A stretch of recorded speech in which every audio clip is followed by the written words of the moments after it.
আচ্ছা, বড়দিনকে বড়দিন কেন বলা হয়?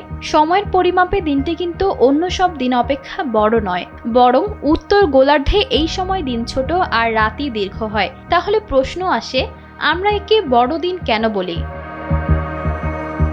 এই প্রশ্নের উত্তর জানতে হলে আমাদের যীশু খ্রিস্টের জন্মের রহস্য জানতে হবে।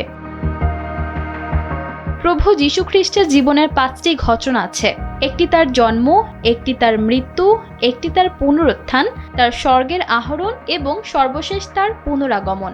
এই 5টি ঘটনায় তিনি অনবদ্য, অতুলনীয়। আনুমানিক 2025 বছর আগের এই দিনে জন্ম হয় খ্রিস্ট ধর্মের প্রবর্তক যীশু খ্রিস্টর।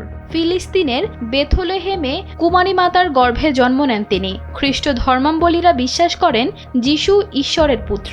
পৃথিবীতে শান্তির বাণী ছড়িয়ে দেওয়া, মানব জাতিকে সভ্য ও ন্যায়ের পথে পরিচালিত করা এবং সৃষ্টিকর্তার মহিমা প্রচার করতে প্রভু যীশুর আগমন ঘটেছিল।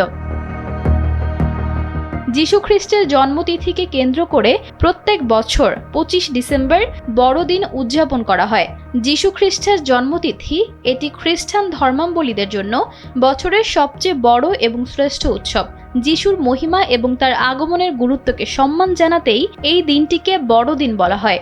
এটি মূলত দিবসের পরিমাপ নয়, বরং দিনের গুরুত্ব ও মর্যাদাকে বোঝায়।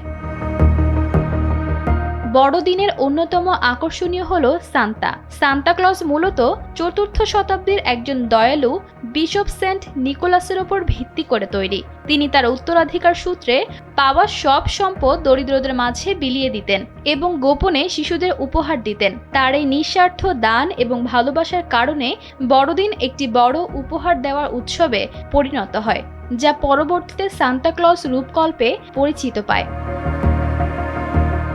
ঈশিতা আক্তার, সময়ের আলো।